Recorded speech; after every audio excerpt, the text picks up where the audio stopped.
Trendspotting, l'émission du monde qui vient.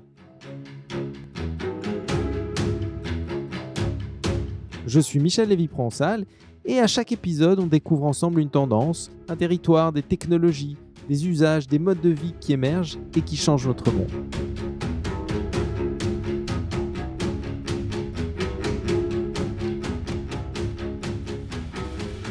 Bonjour, aujourd'hui vous écoutez le 10e épisode de Trendspotting et on va prendre notre temps.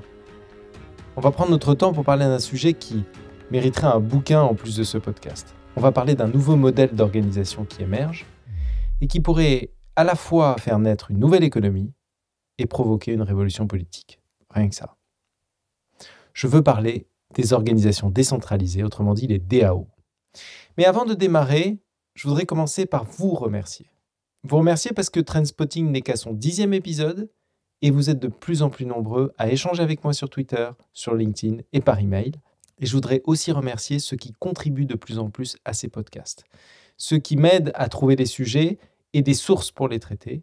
Et parmi les contributeurs de l'épisode d'aujourd'hui, je voudrais remercier Primavera De Filippi, qui est chercheuse à Harvard et au CNRS, spécialiste de blockchain, Michael Raymond, spécialiste open source, créateur du langage Erlang et fondateur de ProcessOne, et Sébastien Caillol, qui est spécialiste des DAO, et qui est l'auteur d'un prochain ouvrage qui sera écrit avec Pierre Paperon et Yannick Delguidis-Bernard. Le titre du livre est « Le Web 3 est-il le siècle des Lumières 2.0 ?» à lire dès qu'il sera sorti. Allez, c'est parti. Je voudrais commencer par vous raconter une histoire. Cette histoire, moi qui m'avait frappé quand je travaillais dans le secteur des médias, entre rue 89 et mon début chez France 24, eh bien cette histoire, c'est celle du Huffington Post. Vous savez, le site d'information, le HuffPo, qui a été créé en 2005 par Arianna Huffington et qui est devenu un succès immense parce que un jour, Arianna Huffington a eu un coup de génie. Ce coup de génie a été de faire produire du contenu, non pas par des journalistes, mais par des blogueurs. Pourquoi c'était un coup de génie ? Parce que en fait, elle créait de la valeur sans débourser un seul centime. Elle externalisait des coûts en utilisant le travail de la foule, là où les médias traditionnels rémunéraient ces journalistes pour écrire des papiers, pour réaliser des reportages ou des enquêtes. Donc en fait, plutôt que de payer ces fournisseurs de contenu, elle leur offrait de la visibilité en contrepartie. Visibilité d'ailleurs que les blogueurs recherchaient. Après seulement 6 ans d'existence, en 2011, Arianna Huffington a vendu son site d'information, donc le HuffPo, à AOL pour 300 millions de dollars. 300 millions de dollars. Sauf que dans la foulée, les blogueurs, près de 9000 blogueurs, lui ont intenté un procès. Ils lui ont demandé de leur reverser plus de 100 millions de dollars parce qu'ils considéraient qu'ils avaient très largement contribué à la valeur de la société. En fait, ils considéraient que la vente d'Arianna Huffington était un détournement de valeur qu'ils avaient créée. Eh bien, vous savez quoi ? Ils ont perdu leur procès. Et Arianna Huffington n'a jamais payé un seul centime à ceux qui ont créé la valeur qu'elle avait revendue à AOL. Alors, c'est profondément injuste, vous me direz, mais c'est la vie du capitalisme à l'heure d'Internet. La deuxième histoire que j'aimerais vous raconter est beaucoup plus récente. Elle concerne une IA générative. Et c'est une affaire dont on risque d'entendre beaucoup parler, puisque pour la première fois, à la mi-novembre 2022, un procès en class action a été intenté contre les créateurs d'une intelligence artificielle pour violation de copyright. Il s'agit d'un procès qui est intenté contre Microsoft d'une part, contre OpenAI et contre GitHub. Et en fait, le système qui est visé par la plainte est un outil qui s'appelle GitHub Copilot et qui est une IA qui aide les développeurs à gagner du temps en créant automatiquement pour eux du code. Ce code est écrit par l'IA, il est imaginé par l'IA à partir d'une requête, d'un besoin, on appelle ça un prompt, qui est exprimé par un codeur en fonction de ce qu'il attend pour son application, par exemple, et il l'exprime en langage naturel. Donc ça, c'est le premier élément qui est constitutif du code qui est généré par l'IA. Et puis le deuxième constituant de ce code source généré, c'est évidemment une base de données de code source qui est plus ou moins opaque et qui contient des millions de lignes de code qui ont entraîné l'IA pour qu'elle puisse générer de nouvelles lignes de code. Donc si on revient à cette affaire de procès, les plaignants sont des auteurs de logiciels open source, qui sont d'ailleurs à l'origine d'une grande partie des millions de lignes de code qui ont inspiré GitHub Copilot, et ils considèrent que l'IA enfreint la loi parce qu'elle ne cite pas les auteurs des lignes de code open source qui l'ont inspiré. Ils considèrent que l'IA a copié leur code lors du processus de création. Et ce procès est très important parce qu'il pose une question fondamentale pour le futur de l'IA générative. Qui est le propriétaire des productions de ce type d'IA? Si on considère que les auteurs de ces lignes de code sont à la fois ceux qui interrogent l'IA, donc qui créent le prompt, mais aussi le propriétaire de l'IA, on va dire que pour simplifier, c'est celui qui a entraîné l'IA, et enfin tous les auteurs des lignes de code qui ont inspiré l'IA, alors comment on fait pour citer et rétribuer chaque acteur de la chaîne, chaque individu qui a permis la production de ces lignes de code par l'IA? Comment on fait pour mesurer cette contribution? Comment on fait pour mesurer sa proportion? Est-ce qu'on peut connaître chaque micro-contribution et suivre l'évolution de celle-ci dans toute la chaîne de création? Eh bien, dans les deux cas, dans le cas du HuffPo et dans le cas de GitHub Copilot, c'est exactement cette question qui est posée. Comment on peut mesurer et redistribuer la valeur que chaque nœud crée dans un réseau, quel que soit le niveau de sa contribution? Ces 25 dernières années, on a connu ce qu'on appelle la plateformisation de l'économie. Beaucoup d'entreprises qui existaient avant la révolution digitale ont été disruptées par les plateformes qu'on connaît tous. Ces plateformes ont utilisé le pouvoir de la foule pour externaliser les coûts de production vers les utilisateurs, vers la foule, exploiter le travail de la foule et internaliser la valeur. Google, par exemple, crée de la valeur par votre activité sur leur service, vos données, vos activités qu'ils ont su analyser, notamment grâce à l'intelligence artificielle, pour créer de la valeur, pour ajouter de la publicité, transformer cela en profit. Entre 2000 et 2010, il était trop compliqué de calculer la valeur individuelle apportée par chaque contribution aux utilisateurs d'un réseau. Mais aujourd'hui, grâce à une technologie, en l'occurrence la blockchain, on est capable d'identifier, de quantifier, d'authentifier ces contributions. Eh bien, peut-être que nous sommes en train de vivre une nouvelle révolution. Une révolution qui permettrait, grâce à la blockchain, aux blogueurs du Huffington Post et aux auteurs de chaque ligne de code, dans le cas du projet GitHub Copilot, de quantifier, d'identifier, d'authentifier leurs contributions et donc de les rétribuer pour cette contribution. C'est une révolution qui pourrait mettre fin à l'exploitation de la foule et l'expropriation par l'algorithme. Ce serait une révolution organisationnelle, économique et peut-être même politique qui permettrait de rétribuer la foule, chaque contributeur de cette foule, à la hauteur de sa contribution. C'est une idée révolutionnaire, mais en fait, ce n'est pas du tout une idée nouvelle. On retrouve cette exigence de justice, cette idée, cette recherche en fait, du système qui permettrait de rétribuer de manière plus juste chacun des acteurs d'un réseau, chez Socrate comme chez le général de Gaulle. Par exemple, de Gaulle avait déjà émis l'hypothèse qu'un jour, on pourrait trouver un modèle de redistribution plus juste et plus efficace que d'abord le capitalisme, mais aussi le communisme. Pour lui, c'était le principe de la participation qui était central dans cette révolution qui était à venir. D'ailleurs, en 1941, dans un discours qu'il avait donné à Oxford, « Nous sommes, dis-je, des passionnés, mais en fait de passion, nous n'en avons qu'une, la France. » Il disait combien il était préoccupé par la lutte des classes. Il disait que les ouvriers se sentaient réduits et menacés quant à leur travail par les machines et qu'ils étaient réduits et menacés par les patrons quant à leur salaire. En réalité, il posait l'équation de l'exploitation de la foule par le capital et par la machine, autrement dit, aujourd'hui, par l'algorithme, par l'intelligence artificielle. La lutte des classes, à l'ère du numérique, n'a pas changé de nature. En fait, elle a changé de taille et de modalité. Et toute sa vie, De Gaulle va chercher à résoudre, à trouver ce système nouveau, cette troisième voie entre capitalisme et communisme.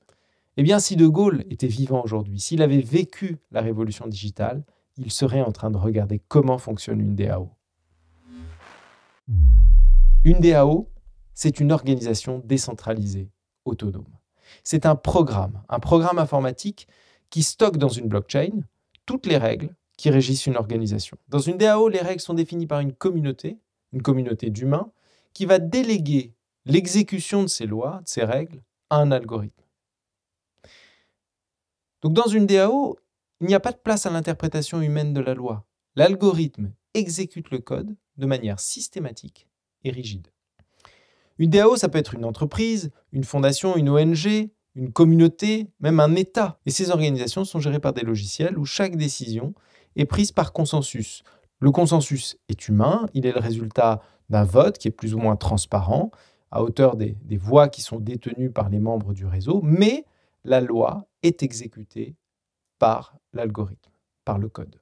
Si les entreprises commencent à adopter ce modèle, on peut voir émerger une nouvelle forme d'économie. De la même manière, si les citoyens l'adoptent, eh bien c'est un nouveau modèle politique qui peut voir le jour. Est-ce que c'est une utopie? Est-ce que c'est une abstraction? Pas du tout. En fait, je me souviens qu'en 2016, j'avais lu une analyse d'Accenture qui prévoyait déjà le début de cette révolution sur une période de 10 ans, entre 2016 et 2026. Il prévoyait qu'entre 2016 et 2017, on verrait les premières expérimentations de la blockchain. C'est effectivement ce qu'on a vu pendant cette période-là. Entre 2018 et 2024, il prévoyait une phase de croissance, c'est-à-dire la chute des modèles foireux, des modèles non pérennes, et la montée en puissance de ceux qui apporteraient un vrai service. Eh bien, on y est. On y est, on le voit avec la chute d'un certain nombre de projets, en effet, et en même temps, la pérennisation d'autres projets. On peut citer Ethereum, par exemple. Enfin, entre 2025 et 2026, pour Accenture, on entrerait dans l'ère de la maturité. La plupart des analystes aujourd'hui annoncent que 2023 va être une année très importante pour les DAO. Ils annoncent aussi qu'à l'horizon 2030, les NFT, le Web3, les DAO devraient constituer un écosystème dont la valeur dépasserait les 10 000 milliards de dollars. 10 000 milliards de dollars pour 5 milliards d'utilisateurs. Alors moi, je ne sais pas ce que ça veut dire concrètement 2 000 dollars de valorisation par utilisateur. Je ne sais pas comment cette valeur est calculée. Mais dans tous les cas, on s'aperçoit que c'est une tendance forte. Peut-être que c'est une tendance auto-réalisatrice, mais les investissements sont là, les projets se développent, et en effet, tout semble confirmer cette prévision de Accenture. Autrement dit, à l'horizon 2025 ou au plus tard en 2030, nous verrions les DAO devenir des organisations matures. Et possiblement, comme je le disais, c'est un tsunami économique et politique. Mais si on revient à ces dernières années et à aujourd'hui et qu'on analyse les DAO qui ont vu le jour, le problème c'est que la plupart d'entre elles ont échoué. La première, VDAO, qui a été créée en mai 2016, était une organisation qui levait des fonds en crypto-monnaie pour financer des projets. En gros, c'est un fonds d'investissement en crypto administré de manière décentralisée. VDAO a réussi à lever 150 millions d'euros auprès de 10 000 investisseurs en quelques mois seulement. Sauf qu'un mois plus tard, en juin 2016, une faille dans le code de la blockchain qu'utilisait VDAO a été exploitée par des pirates et ils ont réussi à voler un tiers des investissements. Ça a été la fin brutale de VDAO et c'est un des premiers scandales de l'histoire de la crypto. Dans le domaine de l'assurance, on a vu aussi naître beaucoup d'initiatives ces dernières années. Et toutes ces initiatives avaient pour ambition de réinventer le rôle des assurés, d'organiser en DAO l'ensemble des parties prenantes, permettre la gouvernance, l'évaluation des sinistres, le remboursement de ces sinistres. Pour en citer quelques-uns, il y a Insurace, dont on peut voir le site sur insurace.io. Les autres semblent être arrêtés. C'est en tout cas ce que semble dire leur site web. C'est le cas, par exemple, de Opium Insurance, EtherRisk, comme Ethereum, avec un C à la fin, ou encore Nexus Mutual, dont d'ailleurs la blockchain avait été hackée en 2021 et qui a provoqué l'arrêt net du projet. Donc vous voyez, il y a plein de contre-exemples qui montrent que les DAO ne fonctionnent pas, plutôt qu'elles ne fonctionnent. Mais quand on regarde aussi ce qui se passe en ce moment, il y a plus de 2000 projets de DAO qui sont actifs et on peut les découvrir sur une plateforme qui est accessible en ligne, dont le nom est deepdao.io et qui référence non seulement ces différentes DAO, mais aussi tous les investissements, les membres de ces DAO et le nombre de votes que ces membres ont générés pour gouverner ces organisations. La grande majorité de ces exemples concernent le secteur de la finance.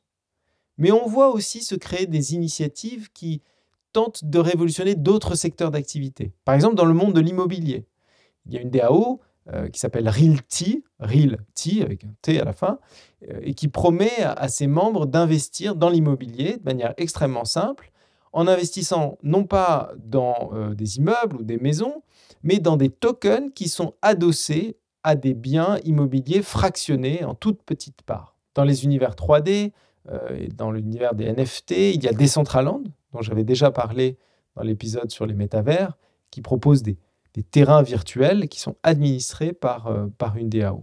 Un autre projet qui est assez fascinant, parce que cette fois-ci, il s'adosse sur des terrains bel et bien réels, c'est CityDAO. CityDAO est une DAO qui est destinée à administrer des terrains qui ont été achetés par une communauté dans le Wyoming. Et l'objectif de cette DAO, c'est de construire une ville et de gouverner cette ville avec une blockchain. On voit aussi de plus en plus de projets qui commencent à utiliser des infrastructures fédérées qui s'apparentent à des DAO sans réellement en être. Donc on ne va pas trop rentrer dans les détails, mais vous avez entendu évidemment parler de Mastodon depuis que Twitter a été racheté par Musk. Eh bien, Mastodon est une infrastructure fédérée, c'est une infrastructure décentralisée, construite autour d'une fédération d'acteurs. C'est le cas aussi de Matrix, qui est un système de chat qui est basé sur une infrastructure décentralisée. Et alors, même s'ils ne sont pas tout à fait des DAO, leur mode opératoire est très similaire. La principale différence entre une DAO et une infrastructure fédérée porte sur le fait que, dans le cas des DAO, la gouvernance décentralisée, autonomisée, porte à la fois sur les protocoles, sur l'infrastructure et sur les services.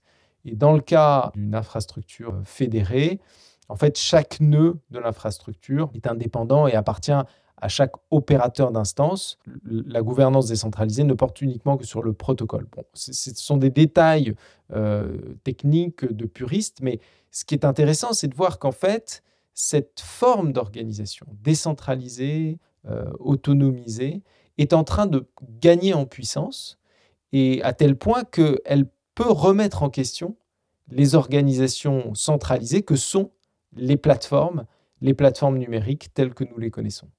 L'identité numérique commence aussi à être gérée par des infrastructures fédérées ou des DAO. Ou alors les systèmes de partage de données personnelles. Mais ça, c'est un sujet très vaste qui mériterait un épisode à part entière et je vais pas le développer aujourd'hui. Je vais plutôt revenir à cette révolution organisationnelle que constituent les DAO. Et pour résumer, toutes ces initiatives dont on vient de parler, toutes ces initiatives qui sont d'ailleurs listées sur DeepDAO, sont comme des tubes à essai dans un immense laboratoire. Ce sont des tubes à essai dont les plus connus, même si ça aussi c'est un sujet controversé, les plus connus sont les immenses succès d'Ethereum d'une part et de Bitcoin d'autre part. Alors, certains diraient non, ni Bitcoin ni Ethereum sont des DAO parce qu'ils n'implémentent pas de smart contract. Mais ce qui est passionnant, ce qui est remarquable, c'est que ces projets montrent qu'une organisation sans autorité centralisée, sans autorité humaine centrale, eh bien ça peut marcher. Ethereum, ça marche. Bitcoin, ça marche. Et ça pose des questions fondamentales. Par exemple, pourquoi ça marche ? Pourquoi les décisions qui sont prises par une foule sont plus pertinentes que les décisions qui sont prises par un petit groupe ou par un individu ? Et sur ce point, les théoriciens, les sociologues, les anthropologues sont clairs. Les décisions, quand elles sont collectives, sont plus pertinentes que quand elles sont individuelles. Pourquoi ? Parce que d'abord, elles sont traitées par un grand nombre de personnes, donc ces personnes sont capables de traiter beaucoup plus d'informations. Ensuite, elles intègrent une grande variété de profils. Et donc, les biais qui influencent telle ou telle décision se compensent. Ils se compensent les uns les autres. Les théories de l'intelligence collective montrent que ça marche, mais ça marche à quelques conditions près. Et c'est important de le préciser. La première condition, c'est de garantir une grande diversité dans le groupe, d'avoir un grand nombre de personnes de milieux très différents avec des idées très différentes. Cette idée de biais qui se compensent. Ensuite, de garantir l'indépendance d'esprit de chacun des membres du groupe. Donc de permettre à chaque avis de s'exprimer librement et sans influence. On voit sur ce point le contre-exemple que forgent les réseaux sociaux, par exemple, avec une sorte de surreprésentation d'un biais qui influence un groupe de personnes et qui fait monter une idée, une vision, un concept qui s'avère parfois être faux, très souvent d'ailleurs, être faux. C'est un des mécanismes qui est à l'origine des fake news, par exemple. Et enfin, garantir la décentralisation est un élément fondamental pour bénéficier de l'intelligence collective. C'est-à-dire qu'on doit pouvoir laisser les différents jugements s'additionner librement plutôt que de déléguer ce choix à une autorité centrale. Si ces sujets vous intéressent, je vous invite à découvrir les travaux de Mehdi Moussaïd, qui est chercheur au Max Planck Institute. Je l'avais reçu en 2018 au BOMA Campfire, organisé par Brightness. Et son talk est en ligne. Il est en ligne sur le compte YouTube de Brightness et il est référencé d'ailleurs dans la description du podcast. Il y a aussi La sagesse des foules, l'ouvrage écrit par James Surowiecki, qui est passionnant et qui est une des bibles sur le sujet. Donc si on récapitule, si les DAO sont des outils d'intelligence collective, si elles deviennent des formes d'organisation qui sont plus efficaces que les organisations centralisées, si elles commencent à être adoptées pour toutes ces raisons, alors oui, c'est une révolution politique qui se trame, en plus d'être une révolution économique. Et cette révolution pourrait transformer notre façon d'envisager la création et la distribution de la valeur, donc de révolutionner le travail. Pourquoi ? Parce que si on est capable d'identifier et de consigner la valeur atomique de chaque contributeur d'un réseau, que ce soit une entreprise, un service public, une association, alors on peut rétribuer cet acteur à la hauteur de la valeur créée. Qui juge la valeur créée ? Le marché. Comment on répartit cette valeur ? Eh bien, en fonction de règles qui ont été préétablies sous la forme de smart contracts dans l'algorithme codé de la DAO. Il n'y a pas d'interprétation possible, pas de triche possible, pas d'intermédiaire qui centralise ou qui capte la valeur. Et c'est ça la beauté de la DAO. La force supplémentaire de la DAO, c'est qu'aujourd'hui, n'importe qui est capable d'en créer une. C'est très simple. En 10 minutes, on peut créer une DAO parce qu'il existe des outils en ligne qui permettent de le faire. Si ça vous intéresse, si vous voulez vous lancer dans cette expérience, vous pouvez aller par exemple sur moralis.io ou alors aragon.org et créer votre propre DAO. Ça prend 10 minutes à créer. Alors si c'est aussi simple de créer une DAO, pourquoi ne pas essayer ? À quoi pourrait ressembler l'organisation dans laquelle vous travaillez ? Ou peut-être celle que vous avez créée, si vous la transformiez en DAO. Et pour aller plus loin, si demain, les géants du numérique étaient DAOisés, à quoi ils ressembleraient ? Comment on pourrait valoriser un tweet dans la valeur totale de Twitter ? Comment valoriser un post Instagram dans la valeur globale de Meta ? Comment valoriser une recherche, un clic sur un résultat qui est renvoyé par Google dans la valeur globale de Google ? Comment valoriser un trajet dans une course Uber ? Comment valoriser une liste de préférences de films ou de séries dans la valeur totale de Netflix ? Une transaction dans PayPal ? Une portion infime de notre disque dur dans la valeur de Dropbox ? Bref, comment valoriser nos données, nos actions individuelles dans les fortunes amassées par ces géants en exploitant la foule et en expropriant grâce aux algorithmes vos actions, vos données, vos contributions. Et ça n'est pas du tout une question rhétorique. C'est une vraie question que se posent les dirigeants de ces entreprises. J'ai été très étonné en 2022, en avril 2022, sur la scène de TED, quand j'ai écouté le discours du patron d'Instagram, Adam Mosseri. Pour lui, et je le cite, « La prochaine décennie sera marquée par un changement radical du pouvoir en ligne. Ce pouvoir passera des grandes plateformes aux créateurs. » Voilà le discours du patron d'Instagram. Dans son talk, il dit très clairement qu'il est convaincu que le Web3, construit sur la blockchain, les crypto-monnaies, les DAO, les smart contracts, donnera aux créateurs le pouvoir sur les plateformes qui hébergent leur contenu. C'est une révolution potentielle. Même la gouvernance d'Internet, pourtant déjà très largement décentralisée, pourrait être transformée par les DAO. Prenez l'exemple de l'ICANN. Au tout début d'Internet, dans les années 70, les noms de domaine étaient gérés par une seule personne, un informaticien qui travaillait dans une université en Californie. Il s'appelait Jon Postel. Le rôle de Jon Postel, c'était d'émettre des noms de domaine et de les vendre à telle ou telle personne qui souhaitait acquérir un nom de domaine sur le web. Sauf qu'avec la croissance du réseau, Jon Postel a été assez naturellement remplacé par l'ICANN en 1998.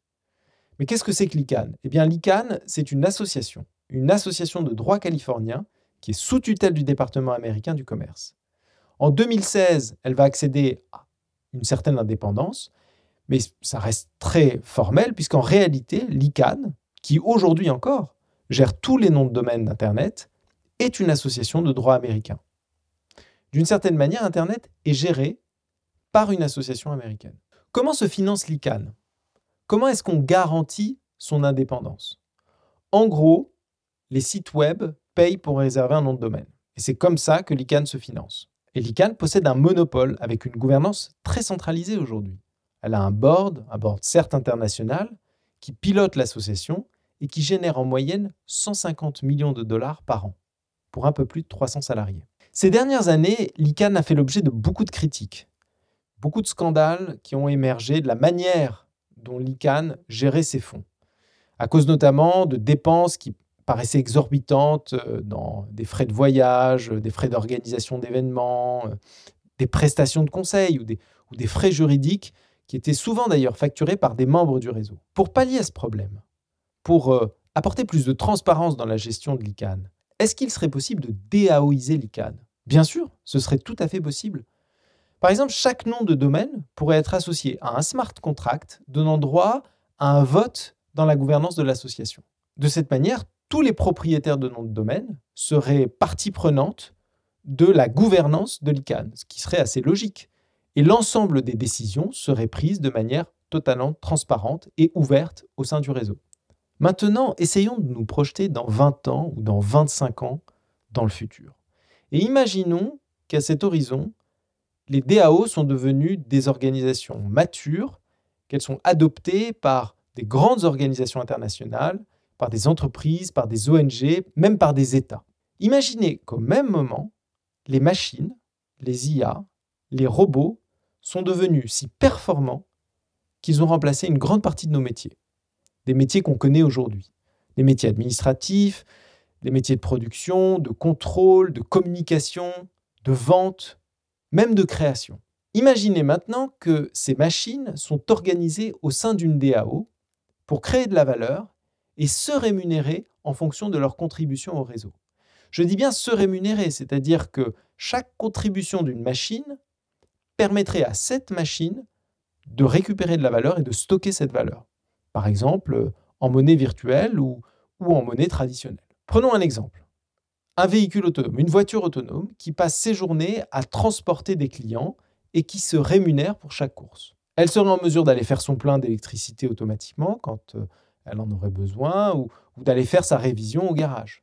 Garage qui serait lui-même automatisé dans cet ensemble global que constituerait une DAO d'objets intelligents et autonomes. Nous, humains, on serait propriétaires de ces machines, on serait bénéficiaires de leur création et de leurs revenus.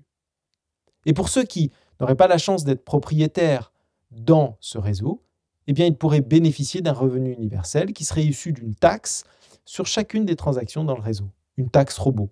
C'est une hypothèse qui paraît complètement folle, et pourtant, c'est une hypothèse qui est envisagée par 3 prospectivistes très réputés que j'ai souvent cités dans Trendspotting.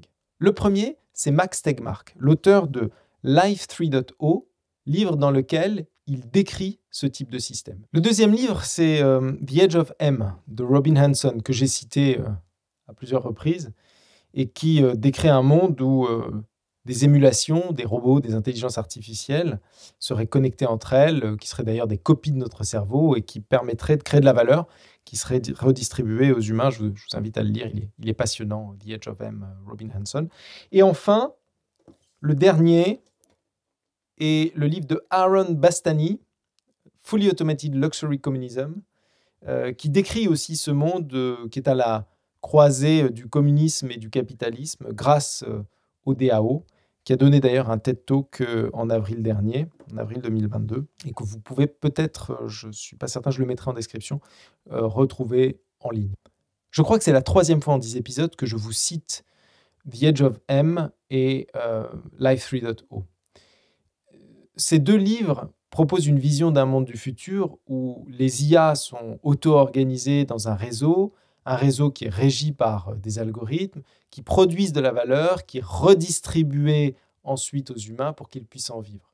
C'est une sorte de vision d'un jardin d'Éden cyberpunk pour certains, une ère messianique postmoderne pour d'autres, ou même un enfer pour les cyborgs. Un monde qui serait peuplé de machines, esclaves au service des humains, leurs maîtres. Et peut-être que même dans ce cas de figure, on pourrait voir émerger une nouvelle révolution, cette fois-ci pour un droit universel des robots. Mais ça, c'est une autre histoire et pour un autre épisode. C'était Trendspotting. Si vous avez aimé cet épisode, n'hésitez pas à mettre des étoiles, ajouter un avis sur vos plateformes préférées et vous abonner au programme. N'hésitez pas non plus à m'envoyer un mail ou me contacter sur Twitter.